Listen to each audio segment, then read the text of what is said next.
Hello everyone, and welcome to today's webinar titled Functional Roles of the Novel Membrane-Associated AAV Protein, MAAP. I am Jennifer Woods of LabRoots, and I'll be your moderator for today's event. I would like to invite everyone to participate by submitting your questions during the presentation. To do so, simply type them into the Ask a Question box and click Send. If you are having any trouble seeing or hearing the presentation, please click the question mark icon on the left toolbar for further help or submit your concern in the Ask a Question box. Now let's get started. Today's webinar will be presented by Dr. Lionel Galibert, Senior Scientist at the CUPIO Center for Gene and Cell Therapy, with over 15 years of experience in the adeno-associated virus, AAV, gene therapy field. Dr. Galibert leads CUPIO's AAV research with a particular focus on the wild-type AAV. He will be presenting the work they performed on the novel AAV protein, membrane-associated accessory protein, otherwise known as MAAP or MAP. For a complete biography on Dr. Lionel Galibert, please visit the Biography tab at the top of your screen. Dr. Galibert, you may now begin your presentation. Thank you, Jennifer, for the introduction. So yes, the title of my presentation today is the functional roles of the novel membrane-associated AAV protein MAAP. And first of all, I will start with a short introduction on the adeno-associated virus, some generalities. And so AAV is a member of the Parvoviridae family, and it's a dependovirus. And it was first identified in 1965 by electronic microscopy as a contaminant of the simian adenovirus stock. And it's rather a small virus with a size of 18 to 25 nanometers in diameter. And so it's a small non-enveloped icosahedral particles. One particularity is that the virus needs auxiliary virus to perform its lytic cycle, either the adenovirus, the herpes simplex virus, or the human papillomavirus. In terms of epidemiology, it's considered as non-pathogenic in humans. Also, recently clinical trials, including injection of high levels above 5 × 10^12 Vg per kilo, have proved to be potentially toxic, but a large proportion of individuals have been in contact at least once with the virus without known pathological consequences.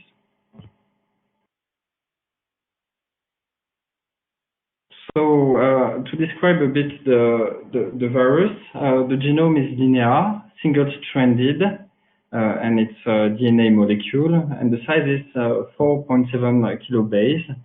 And both the plus or the minus strand can be packaged into the capsid.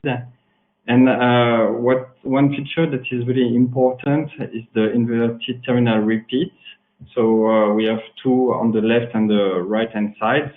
And this feature is particularly important when we consider the recombinant AAV, as this is the element that will allow the packaging and then after the long-term maintenance of the expression of the gene of interest. And for the wild-type virus, there is a targeting integration into the human genome at the AAVS1 locus, so in position 13.3 in the chromosome 19. But the wild-type AAV can also integrate at a different position, such as AAVS2 or AAVS3 locus. And also in other regions, generally considered as a derivative from the rep binding element motif. And so up to 2019, that was what was considered as the map of the wild-type AAV2 genome, which is the model. And so on the left and right hand side, you can see the 5' and the 3' inverted terminal repeats. And then the large rep proteins that are mediating the replication of the AAV genome, but also the integration, so HEP78 and 68. You have then the smaller rep, 40 and 52, that are required for the packaging of the genome into the preformed capsid. And the capsid is formed from the three different proteins, VP1, VP2, and VP3, with VP3 being the core of the capsid, and VP2 and VP1 sharing the same sequence as VP3, but also with additional domains, with VP1 notably having this phospholipase A2 domain required for the infectivity. And so in 2010, Florian Sonntag from Kleinschmidt Laboratory identified the AAP, assembly activating protein, which is hidden into the cap gene on a different frame compared to the VP. And I say hidden because it's not the expression is not driven by an ATG start codon, but by a CTG start codon. And the AAP is necessary for the transport of the VP to the nucleus, and also for the assembly of the capsid. So in 2019, so a bit more than 1.5 years ago now, was published in Science this work from Piers Ogden, which is titled "Comprehensive AAV Capsid Fitness Landscape Reveals a Viral Gene and Enables Machine-Guided Design." And in this work, they were able to characterize during when they were performing mutation of the cap gene, they were able to identify that there was a hidden protein into the VP1, VP2 unique domain, and when they were identifying the location of the protein, they found that it was actually associated with the cell membrane, and this name of membrane associated accessory protein. And that was identified for different AAV serotype, so for the serotype 2, 5, 8, and 9 in the work. And in terms of function, it was quite difficult to assess, but what they were able to show is that MAP mutant assayed individually did not have reduced titers compared to the wild type sequence. But when they were performing a head-to-head competition between MAP mutant and wild type sequence, the MAP mutant were out-competed unless they were complemented in trans with the functional MAAP. And so we can see that this MAAP protein is actually really on the same reading frame as the AAP and overlapping on the VP1, VP2 unique domain. So at KCT, we had also identified the protein, and here I'm showing you the MAP protein sequence and the study that we have done, and I'm going to present you some of the mutants we have worked with. And at the time we identified the protein, the start codon was not known, and there was the possibility that the translation was initiated either at the leucine that has been characterized as the start 1, but it could also happen to the arginine and threonine written here as start 2 and 3. And so to decipher between those different potential start codon, we mutated the start 1. We also decided to introduce a stop codon between the start 1 and potential start 2 and 3, and then to analyze the function of the protein, we introduced different stop codon, and then the difficulty was to find position where we could introduce stop codons in the MAAP sequence, but without touching the sequence of the VP1 and VP2 protein, so not modifying the amino acid sequence. And so we found those positions at the serine 33, 39, and 47 that were replaced to stop codon, and we also even introduced what we call the triple stop with those 3 positions mutated simultaneously to have 3 stop codon in the same construct. And then we had the chance to be able to introduce subcodon close to the C-terminal part of the MAP. And so in position L100, W103, 105, leucine 106, and 110. And I will show you what are the effects and what we have seen with those different mutants. So underline is the sequence, the peptide sequence that we generate the antibody that we have used to detect the MAP in this study. And so as it is close to the C-terminal part of the protein, we can identify all the mutants that have been that are containing mutation close to the C-terminal part, but for the mutation that are in position more in the N-terminal part or in the middle of the protein, we cannot detect those with the antibody that we have generated. And we have also three domains that we have called MAP2 basic region cluster 1, 2, and 3 that have amino acid with a basic isoelectric point. So for those we have kind of identified them because they were resembling potentially the same domain but found in the AAP, so the assembly activating protein, which has 5 of those basic regions. And we saw that those basic amino region cluster could be necessary for actually the localization of the protein. And so to confirm and at the same time determine the MAP start codon, we analyzed some of those different MAP mutants. So in the panel A, you can see for the wild type AAV2 the MAP protein expressed, located between 15 and 20 kilodalton. And when we mutated the first leucine, the start codon from CTG to CGG, we were able to stop and not be able to detect anymore the expression of the MAP.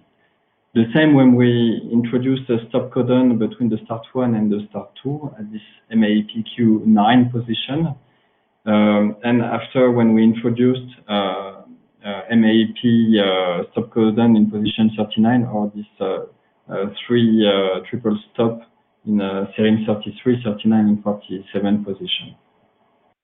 In the panel B, that was the second experience we did to confirm that the CTG was used as a start codon. We have expressed the wild type AAV2 map. So to be more precise, those experiments are performed in 293 T cells, so encoding the large T antigen, and it's done by co-transfection of a plasmid encoding the wild type AAV2 plus an adenovirus helper plasmid, and here we have expressed also the MAP as a recombinant MAP, either from the start 1 that was mutated from CTG to ATG, or from the start 2 that was also mutated to an ATG. And so here you can see the shift in size on the gel of the recombinant MAPs. And the size corresponding to the wild type AAV2 MAP correspond to the one when the MAP is expressed, the recombinant MAP is expressed from the start 1 mutated from CTG to ATG. So with those two experiments, we're able to confirm that this first CTG encoding a leucine is used for the MAP translation.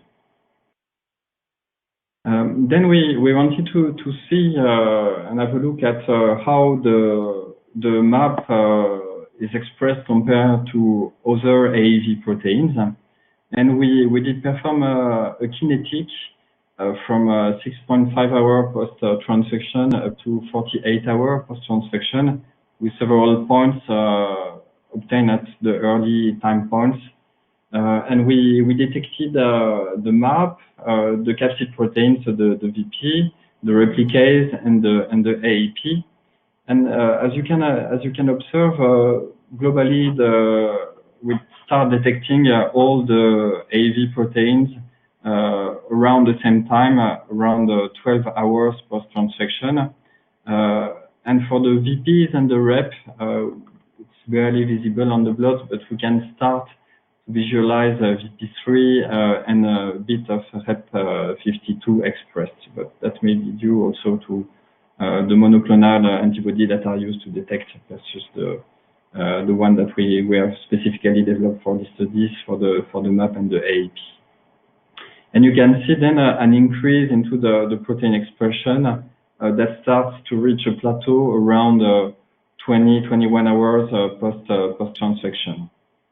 So what is really interesting to see here is when you look at the profile of the capsid proteins, the VP, you can see really well the VP1, VP2, and VP3. But starting from 20 hours post-transfection and so on, you can start to visualize lower protein bands that are accumulating and that are considered as degradation product of the capsid, which are also a problem often found for specific AAV serotypes when people are working with the recombinant AAV. So, having looked at the expression of the protein, we wanted to confirm the localization results of the distribution of the map into the 293 T cells. And so we did a 3D visualization of the cellular distribution of the map. And what was really interesting is that beside the location observed at the cell membrane, we were also able to observe that the map was actually also in contact with the nucleus and potentially the nuclear membrane.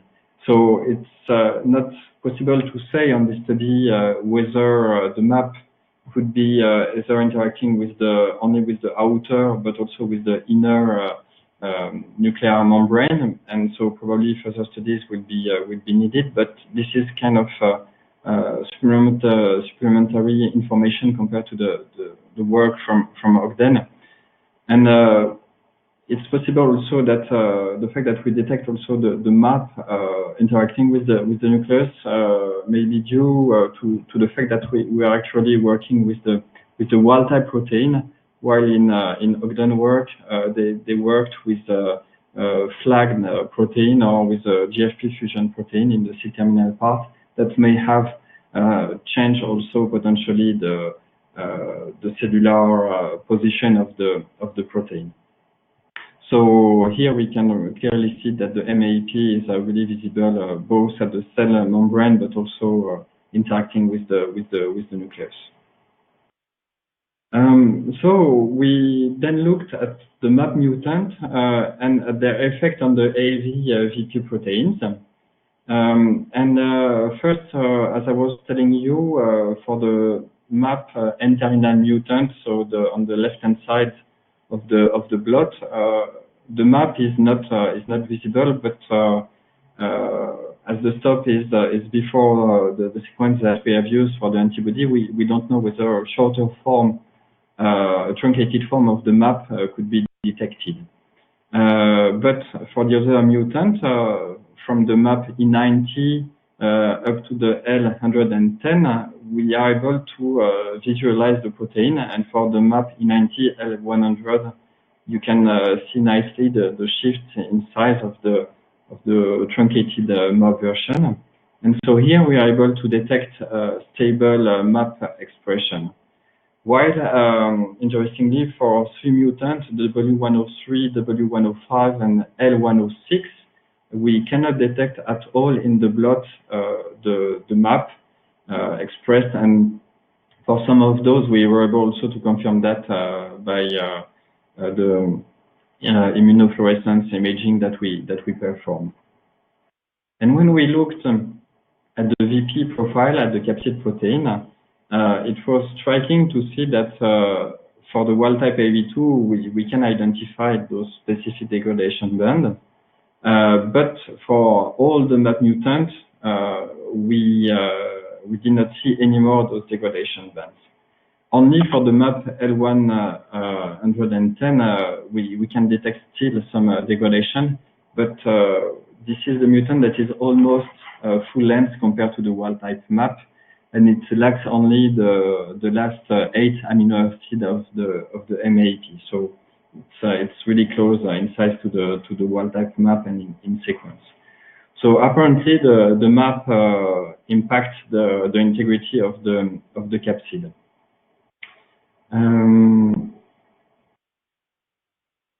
So to confirm that the MAP was really implied into this degradation pattern that we can observe for the capsid, we did a transcomplementation experiment where we added the MAP with this triple stop mutant, the MAP S333947 to stop mutant.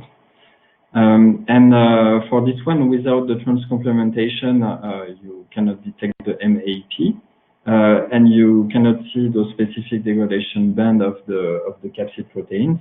But if you add the MAP in trans, you can detect it's faint, the band, but you can detect that there is actually some degradation of the capsid that is coming back. And so it seems really that the MAP with those two experiments is really playing an active role into this degradation of the capsid. So next we looked at this time by ELISA at the total capsid levels, and the wild type AV2 is on the left hand side. And what you can observe there, those are 72 hours post-transfection measurement, is that for all the MAP mutants, we were able to observe an increase into the assembled capsids. Almost so more than threefold actually for this MAP L100 to stop mutant, but it was kind of a general observation from this from those NOT mutants. So the MAP seems to have multiple effects. So stopping the MAP expression increases the capsid levels and also reduces the capsid degradation at the same time. So we looked then at really the viral genome titer, so quantifying the wild type AAV genomes that are found into the capsids. And we looked at early time point, 24 hours, post-transfection.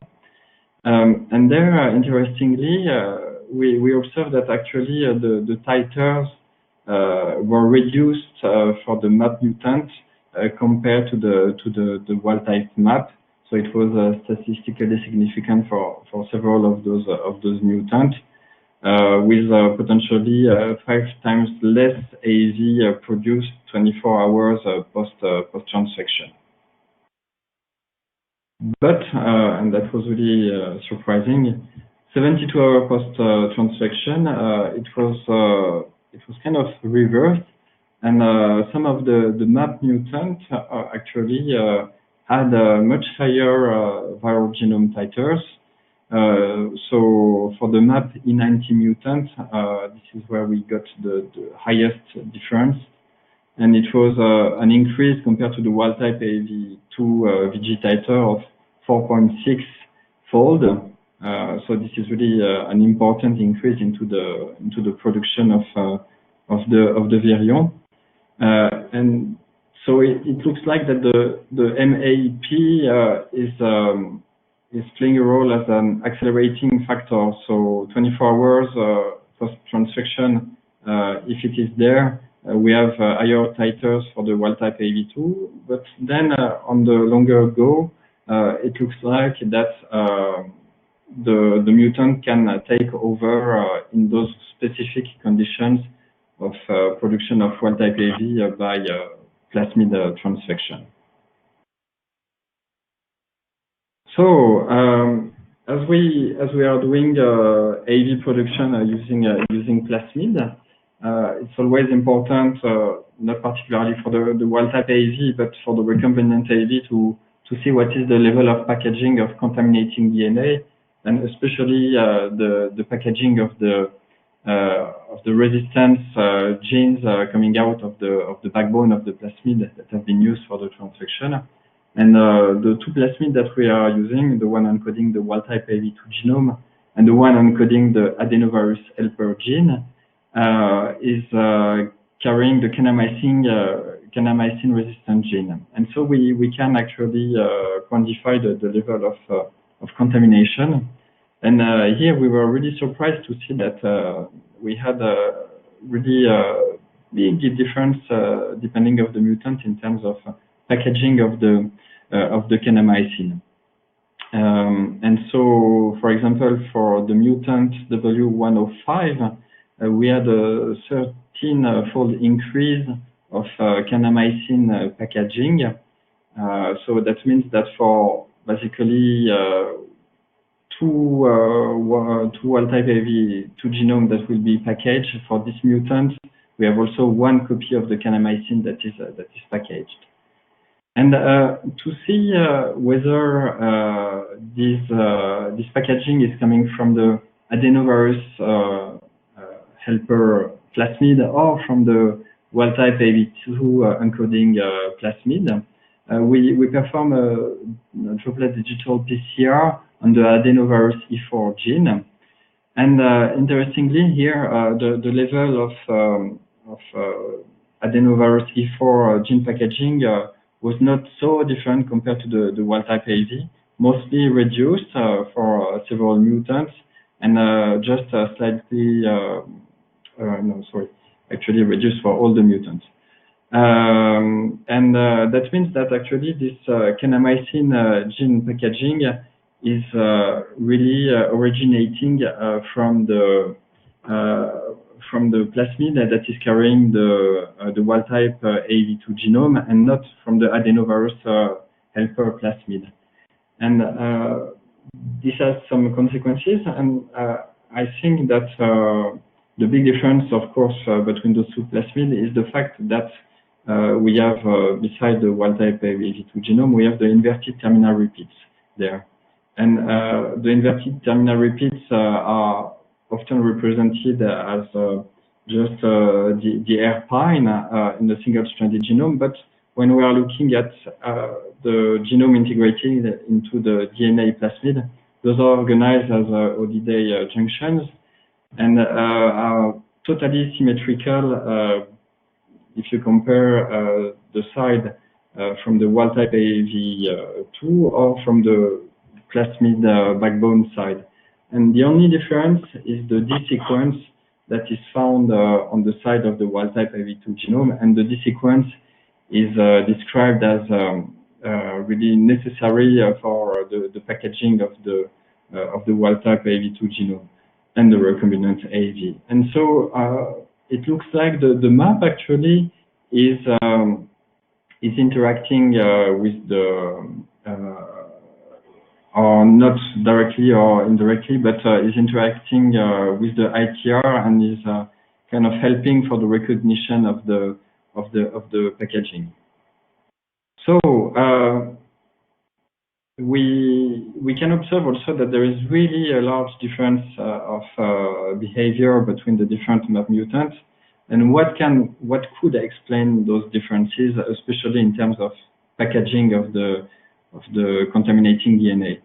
And this may come actually from the map Western blot, and we have actually observed that the mutants that were able to package a lot of contaminating DNA were the mutants for which we were not able to detect any stable form of the map.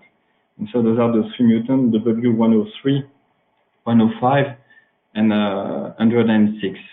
For the other ones, where we can detect truncated C-terminal form of the map, so that are stable and detectable, the level of packaging of contaminating DNA then is more or less equivalent to what is observed for the wild-type AAV2.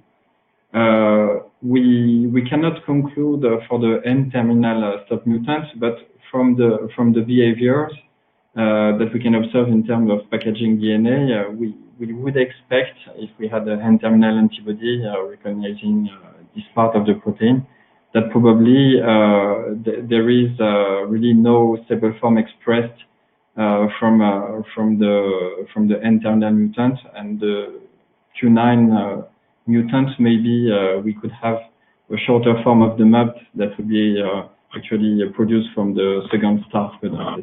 That is a possibility. So we then looked at, as we had the capsid titers determined by ELISA and the viral genome titers, we evaluated the percentage of capsid containing the AAV genomes. And actually, some of the MAP mutants were able to lead to an increase into the level of capsid containing AAV genome. So it's almost a twofold increase that has been observed for the MS65 mutant, and that is statistically significant. So if we think of the implication of the map, not only on the wild type AAV, but for the recombinant AAV, it's really interesting. There is reduced degradation of the capsid, and this may be linked actually to maybe the AAV being trapped into the nucleus and not exposed to the proteasome. And those conclusions or ideas is also coming from the SGCT presentation last year, where the map was shown to be playing a role into the export of the AAV capsid out of the cell for certain AAV serotype. And then we have an increase into the level of capsid containing genome, plus an increase into the titer. So this increase into the capsid integrity. So we have looked really at this specific situation where we manufacture the wild type AAV by transfection of the plasmid, and we wanted to see the effect of the MAP variant a bit more into the, it's not really natural context, but closer to a natural context. And this time we did the MAP variant analysis and their effect in the context of the co-infection with the wild type AAV2 on the MAP variant and the adenovirus 5. We have used the ARM adenovirus 5, so the reference material.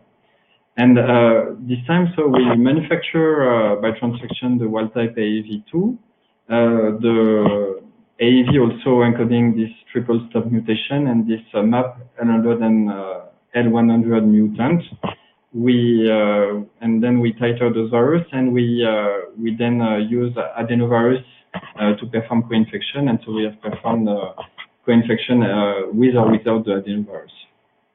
And here there is really a clear effect of the MAP. So we have titered the AAV during a kinetic of co-infection, and you can observe that at 48 hours post-infection, actually in red, the wild type AAV2 plus the adenovirus is really having a replicative advantage over the MAP mutant.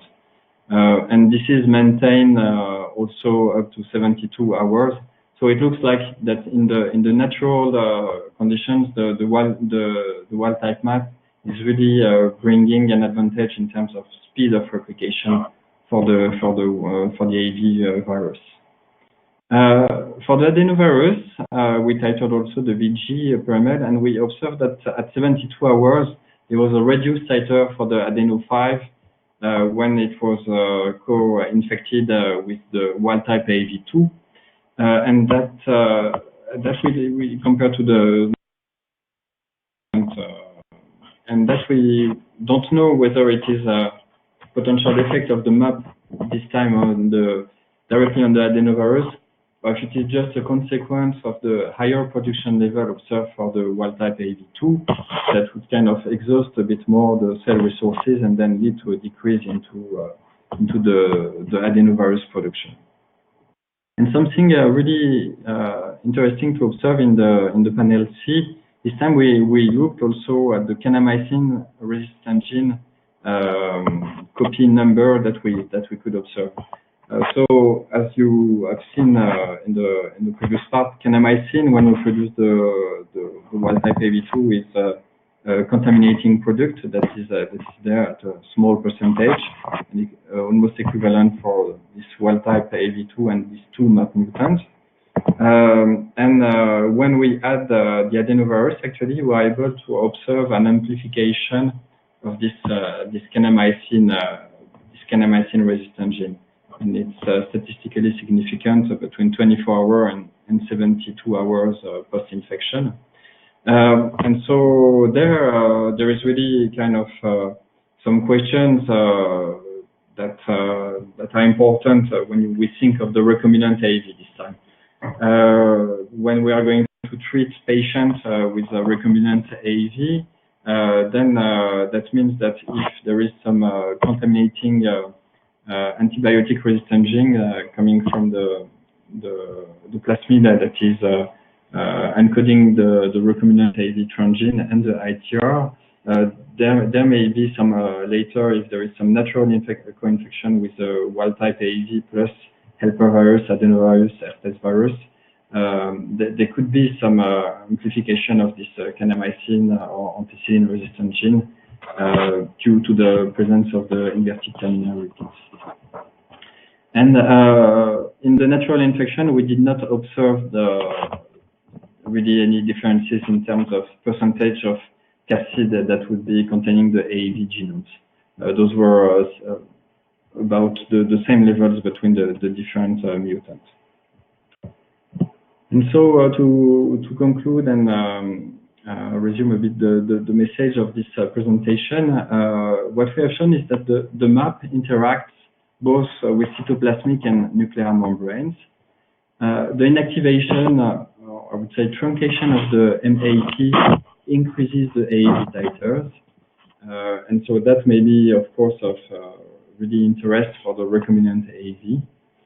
The inactivation of the MAP reduces the capsid degradation, possibly by limiting AAV export outside of the cell. And the MAP is involved into the selectivity of the AAV genome packaging, possibly by direct or indirect role into the recognition of the D sequence of the ITR. And the MAP accelerates AAV production in the wild-type AAV and adenovirus co-infection.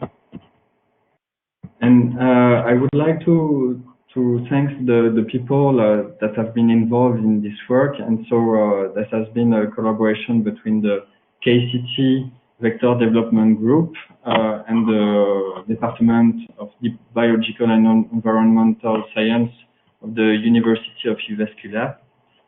So I would like to thank a lot Amira Uvonen, Rita Eriksson, and Justin Albers that have done a lot of all those ddPCR experiments. Kari Eren is the head of the vector development. Anna Lesch is the head of the gene therapy unit, and Seppo Hilaire Tuala is also part of the KCT and the University of Eastern Finland. And in the Department of Biological and Environmental Science, Salamatola did a lot of imaging of this MAP and some of the MAP mutants. And she's working with Sami Salminen, Vesao, and the head is Maya Viinamaranta. And I would like to thank you for listening to this talk, and I can take some questions.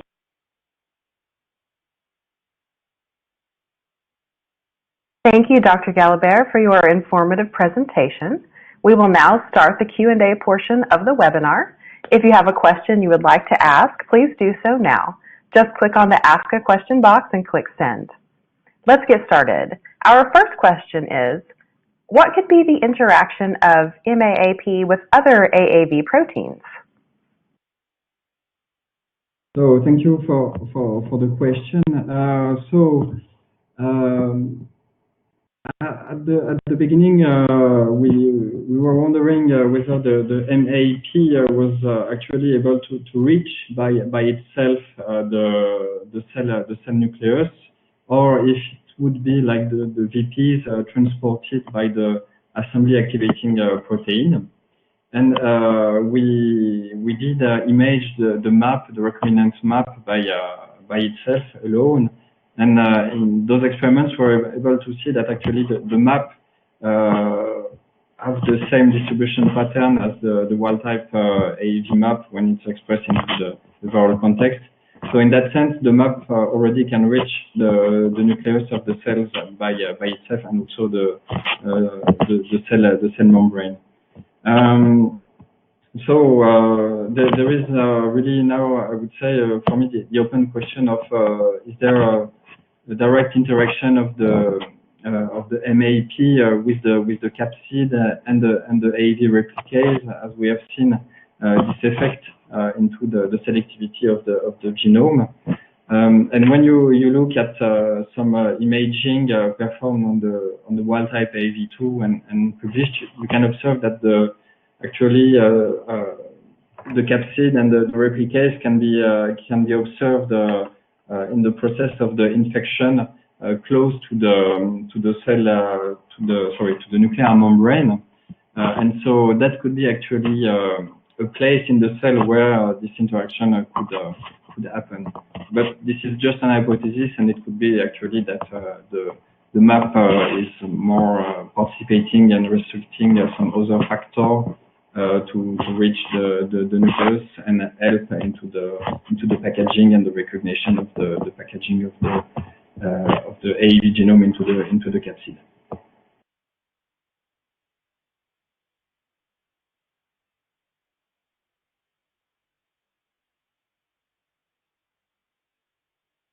Thank you, Dr. Galabert. Our next question is the MAA protein unique for AAV2 serotypes?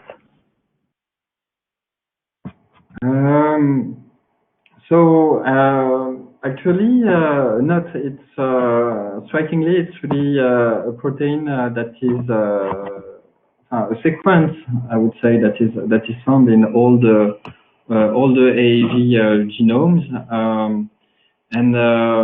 So we don't know if all are functional and will lead to a MAP product, but looking at the sequence, it looks like, and it's really unique to the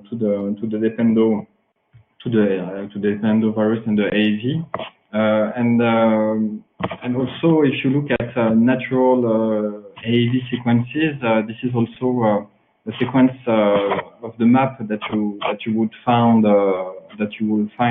naturally.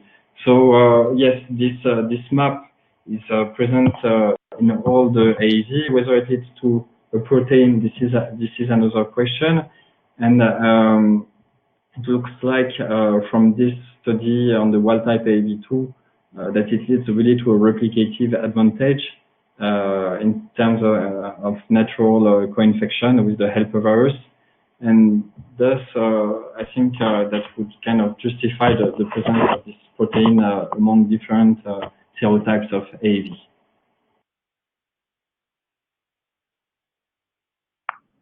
There's my webcam. Thank you, Dr. Galabert, for that answer. And our next question. Would this MAAP protein affect AAV2 tropism?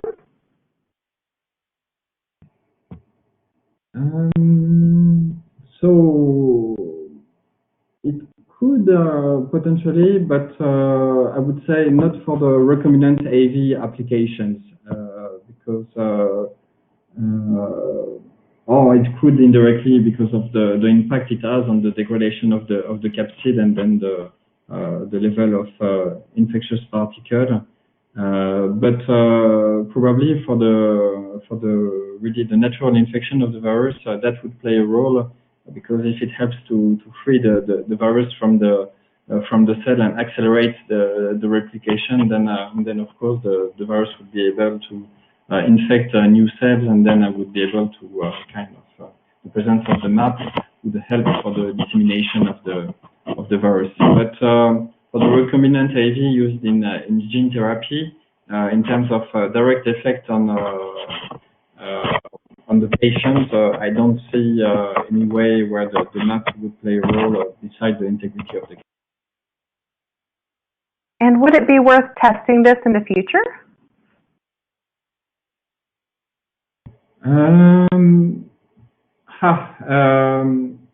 Yes, that would be worth. Now we have developed some of those tools to perform this. But yeah, probably on an animal model with wild-type virus, that would be really interesting to see how that modifies the potency of the wild-type AAV, and then whether this MAP is kind of membrane-associated but accessory protein. It looks like that in the nature it would be kind of a necessary protein for the virus to survive and spread. Thank you, Dr. Galibert. Our next question here is, how does this mutation of the MAAP affect virion stability and productivity?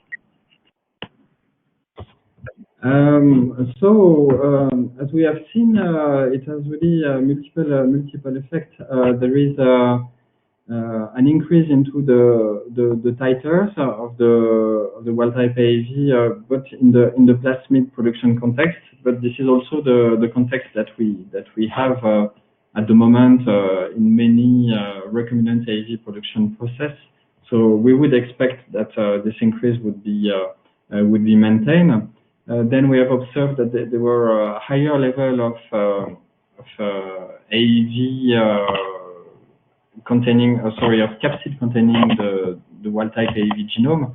And so whether that would extrapolate also for the recombinant AAV and kind of reduce the empty or particles not containing the recombinant AAV genome, that we will see in the near future, but it could be expected. And then it's known that some specific AAVs are really prone to degradation as the serotype 2. But for example, also AAV8 is quite sensitive. So we could expect that what we have observed with the wild-type AAV, with the MAP mutant having a reduced degradation of the capsid, could be extrapolated to other serotypes. So yes, there is some impact of this MAP mutant on the manufacturing process. This is what we really expect to see for the recombinant AAV application. And would these MAP mutations happen naturally? And if so, how often? So actually, when I looked at the available natural sequence, so of the AAV serotypes mutant found into patient samples in some hospital studies that have been published, and the sequence are available. Actually, all of them have the MAAP sequence intact, and so we can suppose that the MAP protein is kind of really found and expressed, and in that sense, yeah, it would make sense that the MAP is kind of really a necessary protein, and that those MAP mutants are kind of counter-selected and may not survive. And Pierre Sogden has really shown that well also in his work, that in head-to-head competition, the wild type is always winning over in terms of survival over the MAP mutant. Thank you, Dr. Galibert. And it looks like we have time for one more question. How would you pick those mutations?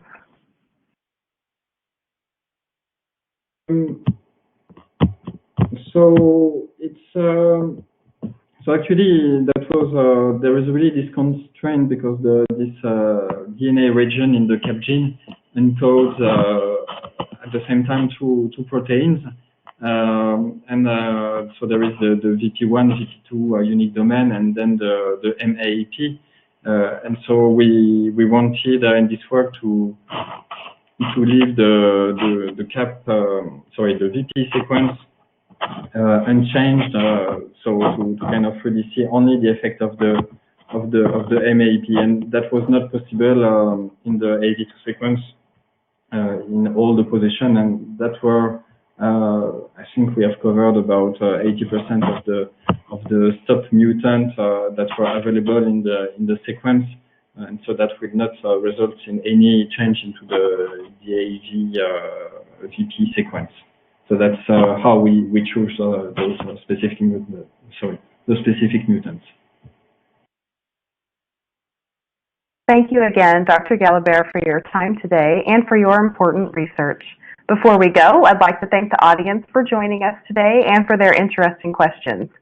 This webcast will now be available on demand through April of 2022. We hope you enjoy the event. Goodbye. Goodbye. Thank you very much, too.